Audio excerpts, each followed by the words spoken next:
I mean, without fail, DanDaDan every week provides some of the most exciting read-throughs that I think I have had in my short lifespan on Earth. Because just last chapter, I was talking about how crazy it was that we are currently watching a knife fight occur in empty space in an airplane in the sky. And we are just fighting a bunch of originally small town, cult-like, ritualistic, and just domineering matriarch family having just craziness that have now returned to not only take revenge on Momo Ayase, but potentially, depending on whether these knives are just regular knives or if they're actual Kozuka knives, steal all of the powers of the protagonists that are all caught on this narrow, tight-spaced area that they cannot escape from. And they definitely are not going to be able to escape, especially now that there is currently a Sharknado happening outside of the plane. I started this video last week saying, if you would have told me we were watching a knife fight in the sky, I wouldn't have believed you 200 chapters ago. If you would have told me last week that the engine of the plane would be ruptured and explode because of a giant tornado of sharks that has mouth, nose, ear, potentially related to the fairy tale card, potentially its own thing, I quite literally couldn't begin to tell you what this Sharknado is, because it seems like the Kito family might not have anything to do with it, unless, again, you've got the Naki Kito having super insider information or have gotten a power from the main orchestrator that she just didn't relay to her family. Hey guys, real quick, if you want to support the channel, make sure you go down to gamersubs.gg/noop and get 10% off your nootropics and energy supplement fix, and we'll get back to the video. Peace. The one thing I will say about this chapter is the short scuffle between the protagonist and the Kito family is actually pretty fun. That's one thing that DanDaDan has always done well for a battle shonen that isn't your typical battle shonen, because the fight choreography is always really fun, engaging, and interesting to watch, especially when you have characters like Zuma, who is completely blind, yet still no diffing these Kito family people, just headbutting them and knocking them out the moment that he finds their head. Every chapter, the author has done their best to make Unji appear as cool as possible, and he is still delivering on that front. So at the very least, that is one thing we can count on, is that Unji Zuma will be aura farming for the rest of the series, most likely. And hopefully, I mean, the man is blind, remember that. When he gets his eyesight back, it is over. However, it's also nice to see that Futa, Unjizuma's younger brother, did not leave him, which is something that we found out last chapter as well. Because originally in the Danmanra arc, it seemed that Futazuma was finally able to pass on and move on with Unji's parents. And it basically symbolized Unji moving on from his powers. However, it does seem that not only does he still have access to the umbrellas and his transformation, Futa can quite literally help and fight on his own accord. Like, one of the funniest panels in this chapter, which again is just unpredictable, is this man, one of the Kito family members, getting his ass whooped by a bunch of fucking umbrellas. Like, what is even going on in this story? Even the Kito family's confused. They're like, is that a giant kaiju with Vamola? This is just a mashing of the first half of DanDaDan's story, which was still crazy, but just a little bit more grounded in more supernatural yokai stuff. And, you know, again, evil, small town, just domineering families that have no accountability whatsoever are still blaming people like Momo and Jin for getting them arrested when they were the ones committing the crimes. They were the ones that were sacrificing humans and sending it to a giant snake, but somehow Momo and Gigi are the ones that, you know, killed all those people, which Momo rightfully corrects that no one died due to, thankfully, their efforts, right? Remember, Momo was the one that stopped the snake from killing everybody, but of course, you know, these guys are just a caricature of people that are just so fun to watch get beat up, especially when they do it in such a cool way. Another callback that I thought was great is that when Naki Kito starts talking about how much she hates Momo and hates Gigi and hates the situation that they've been put into, that triggers Gigi and of course the evil eye within Gigi. And that's something that we didn't really talk about last video, and that's something that is clearly going to play a part in this battle, because the evil eye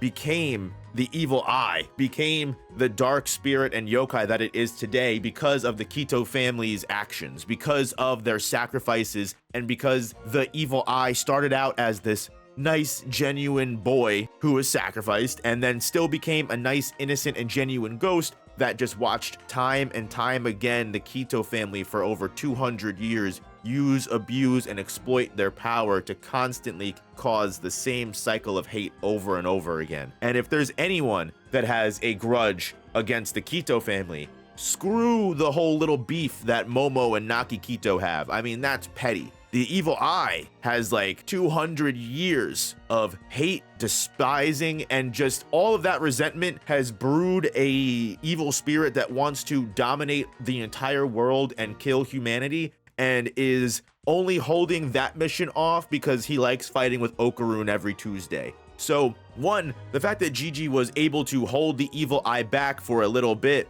was impressive and shows how much the evil eye has come, because in the very beginning, the evil eye would just transform at any lick of a hot or cold substance. Whereas now, the evil eye, if it is transformed, we have seen the evil eye participate in schoolwork and literally just do their best to be a normal high school child as best as an evil eye yokai can be. But still, this may be the moment where that contract breaks and the evil eye can't hold back, because killing random humans, sure, obviously the evil eye has, written off all of the world due to its hatred of humans because of the Kito family. But again, that still doesn't mean that he's gonna care about random human beings here and there. They all need to die, but that's not where my priorities lie. You guys are just casualties. You guys are collateral damage. The Kito family is where most of those dark emotions reside. So it's possible that the evil eye might not be able to hold back its feelings and may say, screw everything to do with this promise with Okarun of only fighting on Tuesdays. I'm going to get my lick back.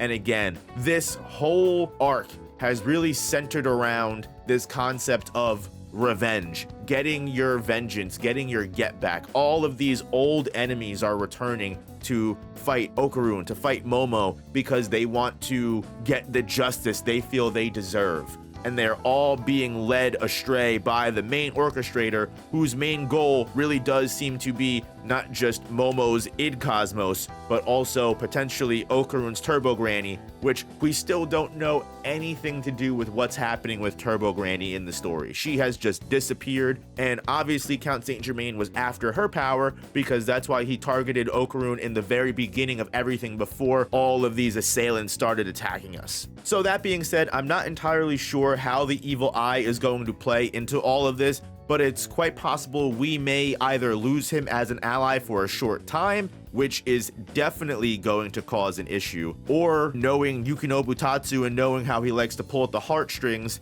imagine the evil eye gets stolen in this moment by the Kito family. Because right now, we know nothing about the Sharknado that is attacking the plane. A lot of people have theorized in the community that this could be proof that empty space is some alternate reality with different things happening, and the plane just happened to wander into a Sharknado in empty space. Or if this empty space is just Vamola's empty space that she controls, it's possible that someone interfered with the empty space, has now invaded this empty space, and is now taking over and becoming the dominant yokai, the dominant force and alien in the area. We don't know, again, what that could be. Is it Naki Kito, who took a secret contract behind her family's back? Is it the fairy tale card character that we saw fighting Officer Bega before, now revealing he has not one but two abilities and now attacking Momo Ayase because that's what, him and the orchestrator were originally discussing? Do you have the power to take on an id Cosmos and bring them down?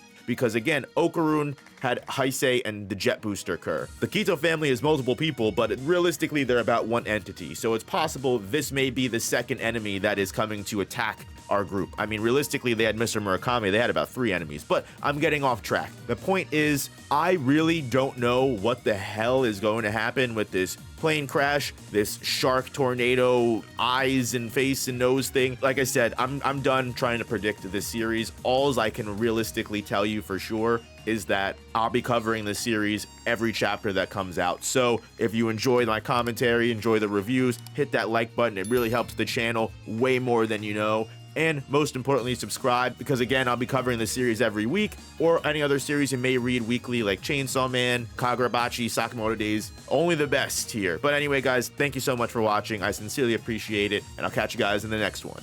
Peace.